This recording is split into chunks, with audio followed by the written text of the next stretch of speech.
Now I've got a pile of door rubbers on the table here.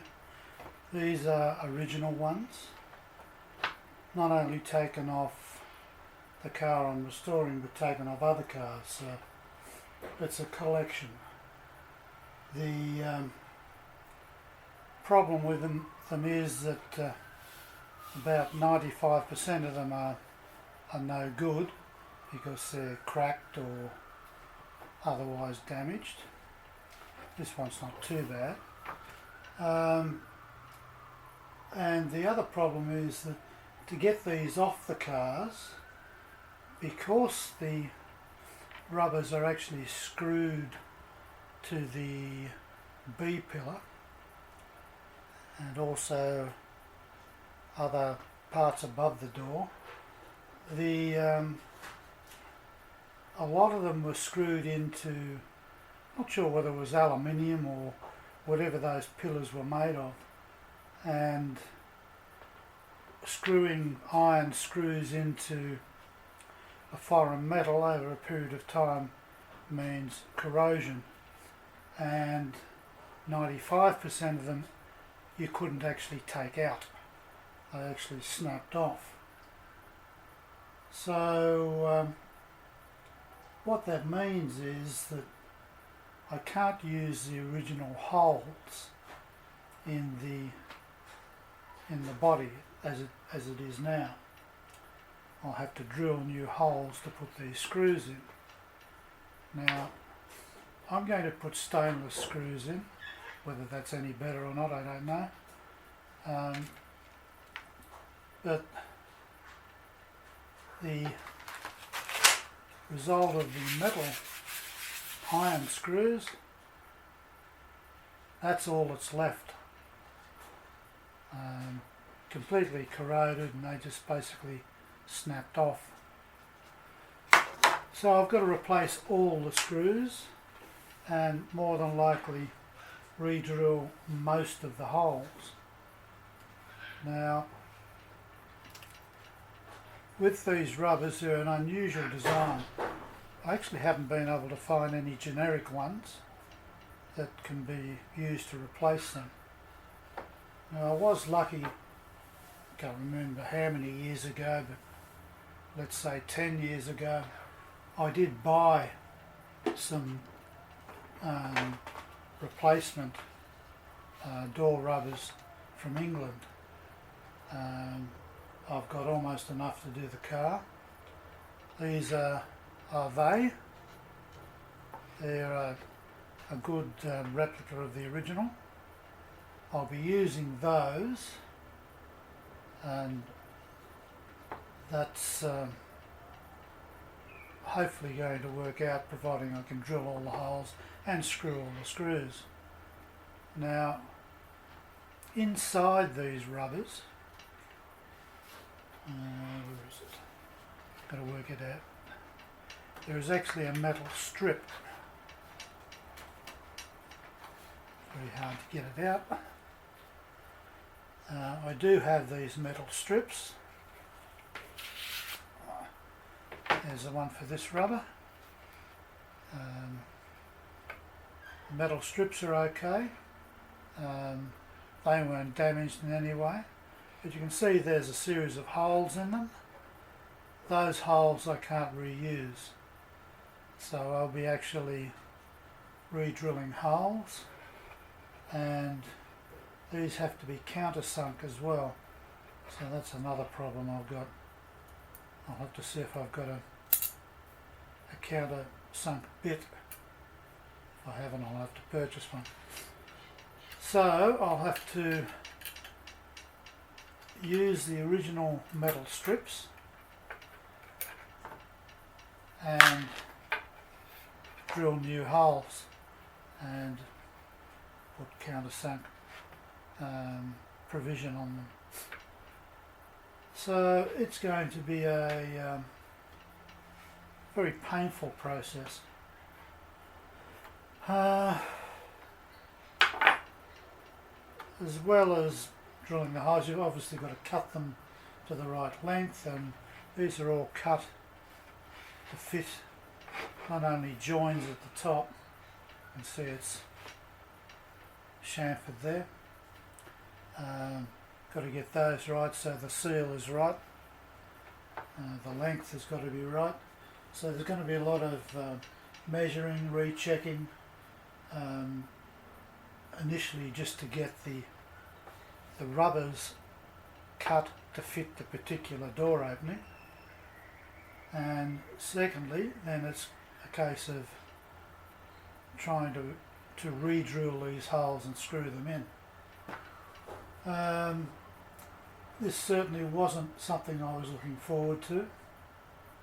It's a painful process.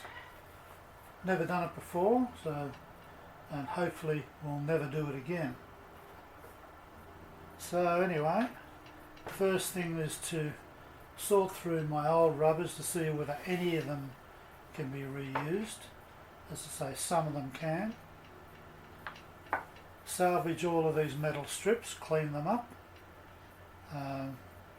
make sure they can be reused, check whether any of these holes are still either in the body or in the B-pillar, then start drilling holes and then repositioning everything. So, to cut a long story short, there's a lot of preparation before I even start. As I say, I'm lucky I do have most of the rubber in new form, but where you can get that today I don't know, so don't ask me. As I say, the supplier I got these from is no longer trading.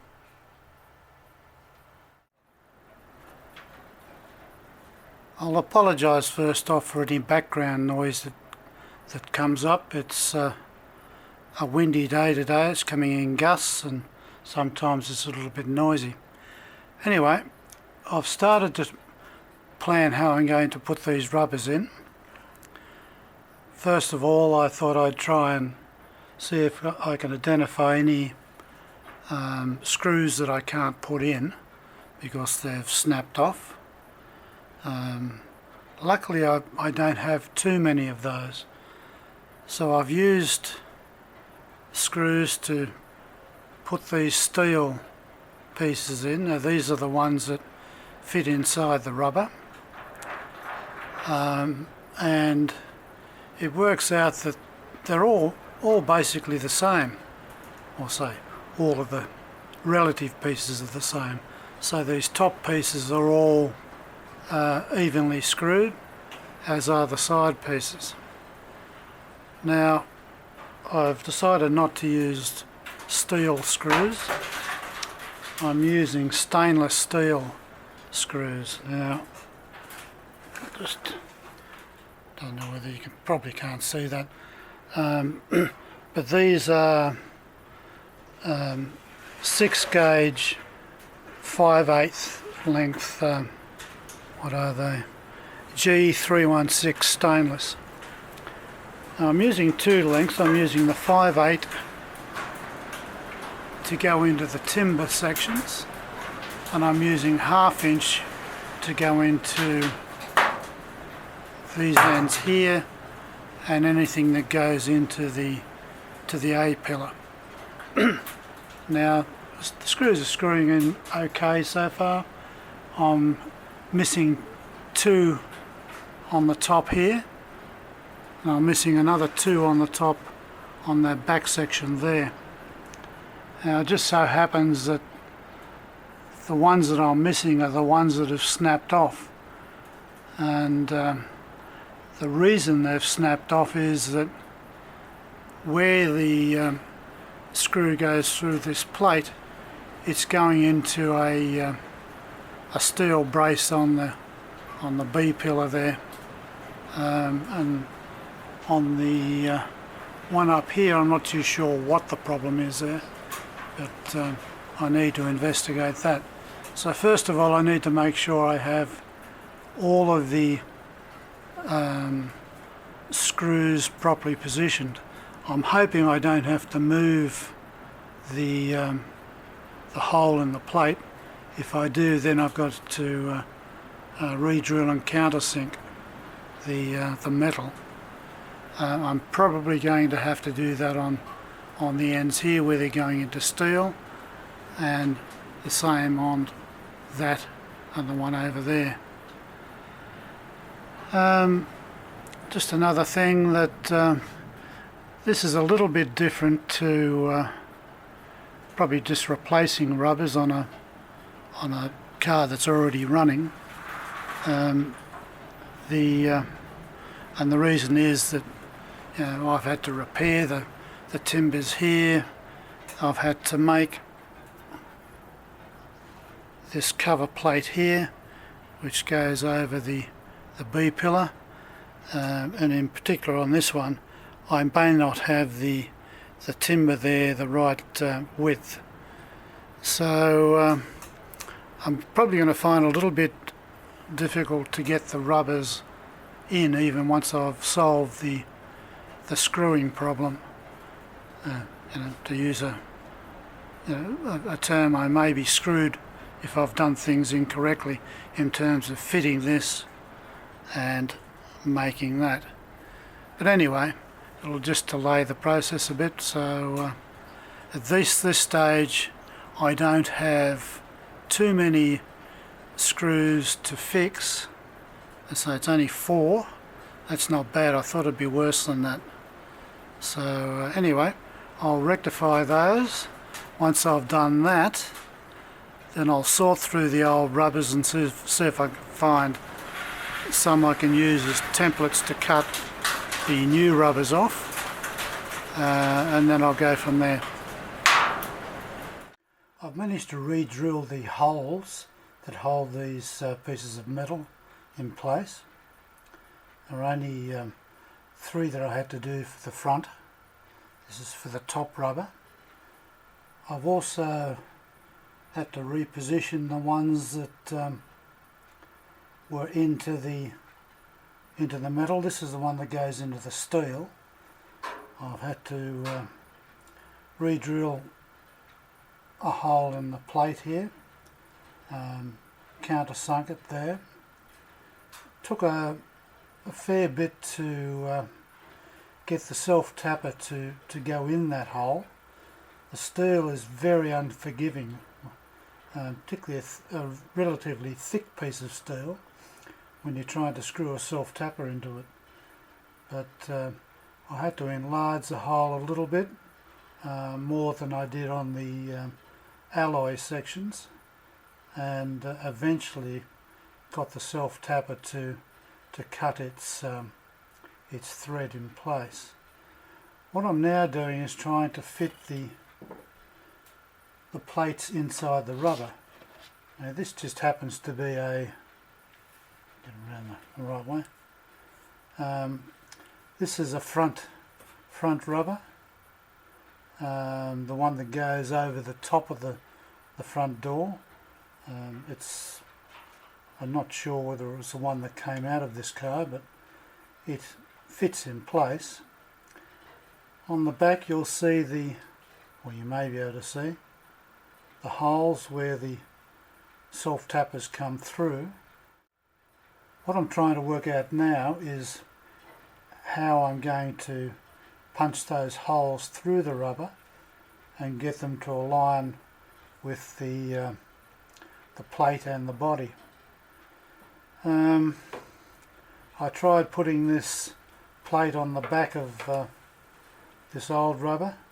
It lines up with some of the holes but not all, so I was hoping I just might be able to position the holes just by putting the plate on the back, but I'm not too sure whether I can do that. As I say, it doesn't line up with the holes in the old rubber. I can get the top section, but not the section that comes down past the front windscreen. So the holes don't line up there. So what I'm going to do is to slide this plate into the new rubber, and then carefully try and mark where these holes are. Now I've got a probe I might be able to push through, so I can mark where the hole will be, and then I'll get a leather punch and punch a hole through the rubber. It's better to have the hole already cut, otherwise you're trying to screw the self-tapper through the rubber and hopefully lining up with the hole behind. It's better that I can have a bit of a hole just to push the self-tappers through. I can screw those in there, the holes aren't too small, and then with the hole, with the screw protruding the rear, I should then, the theory is I should be able to then hold it up to the body and then try and screw them in. Anyway, I'll try and get this plate inside the new rubber and see if I can mark those holes ready for cutting. So far so good. The top rubber is actually going in place relatively easy. Now, to get it up there, I punched 4mm holes for the screws. It gave me enough wiggle room to not only put the screw through, but to basically move it backwards and forwards to line up with the holes. Now, I started with the screws in here, which go into the timber. Didn't screw them right in, just lightly screwed them in, and then went one either side to actually align the rubber. Now the other thing to my advantage is that I've taken off you can see in there's a piece of trim that goes along the inside. That's a wooden piece of trim which comes up against the rubber. Now it's a bit easier if you don't have that in place, so I can actually move the rubber around. If you don't do that, then it's very hard to get the holes to line up. So anyway, I've started in the middle here and then worked both ways, and with a little bit of juggling you're able to get the screws into the holes. And the only difficulty is that trying to get your head in the right position and see where the holes are and so on, and then get the right amount of light in there. So that's been the only difficulty. Now I've got them all in place, all of the screws are in. Now you can, because of that flexibility of the screw, you can get a screwdriver or something in there just to push them into the holes, and once you've got them in the holes, then you can screw them in. Now the other thing is that because the plate is covered in a piece of rubber inside the seal, you can put the screw in and then the rubber flips over and holds the screw in place.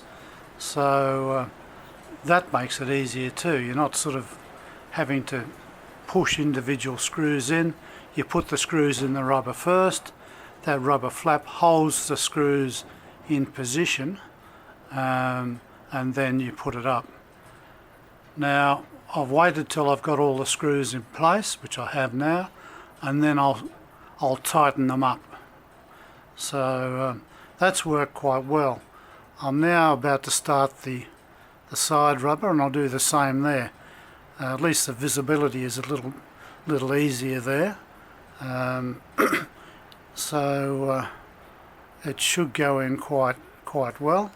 Once again, I've taken that piece off the inside there so I can tilt the rubber to line up the holes. So I'm hoping that one will go in even easier than the top one. These rubbers have fitted in nicely, nice and even. joins are okay, and when the door shuts it's sitting neatly against the rubbers all around the window frame, so really I don't have to adjust the window frame, so that's good. So that one's done.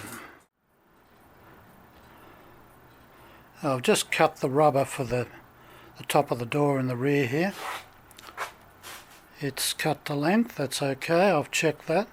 I'll put the screws through the holes. You can see how they stick up. The next thing I'll do is to just fit that up into there and then locate the screws and then gradually tighten it down, so that won't take too long at all. Now everything was going alright with this rear door until I put this rubber here in, and I wasn't able to close the door. In a sense, the rubber was sticking out too far. Now I think I might have said that during the restoration these doors weren't necessarily off this car, so I had a range of doors to choose from, and even then I had to repair the doors that I used. So there was no guarantee that everything was going to be aligned as it was originally. Now there is only one adjustment that I can use for this, and that's by removing this chrome plate here. And I've already undone the screws, so I'll just carefully take it out. Behind that plate is a piece of rubber which basically allows you to move this rubber that way or that way. So if you thin the wood, it will move it inwards further and provide more room for the door to close. So what I've got to do now is to get a thinner piece of wood here, put this back in and see if it's solved the problem. I've now completed putting new rubbers in the front and the rear. The rear was a little bit harder to do than the front, mainly because of the restriction in width. I had to remove the timber that was behind the chrome strip here to get the width. Having done that, it now closes, so that, as I say, completes the rubber. The car itself is now 98% complete, and I've decided that this will be the last restoration video on the Consort. I still have a couple of things to do, like attaching the heater, the cooling system, exhaust, but I actually don't want this running at this stage. And the reason for that is I already have 4 vehicles to actually maintain. I didn't want to add another one to that, mainly because I've still got a major restoration to complete. Now, I'm approaching 75 years of age, and I think I've mentioned a few times arthritis is starting to cause a bit of a problem. And my other restoration is a sports car, very low to the ground. Even if I can get into it, I probably will have difficulty getting out of it. And the older I get, the more problems I have with knee joints. But anyway, so hence I will stop this restoration. I've actually got to rearrange the workshop anyway to complete the restoration on the other vehicle. This has all got to be moved around and the whole workshop reorganised, so this is a good time to stop and to start afresh on the other restoration. I'd like to thank all those people who have followed the progress of the restoration. It's not a video series that would interest many people, but it's certainly something that anyone wanting to do a restoration should be aware of in terms of the amount of work that is involved. Thank you.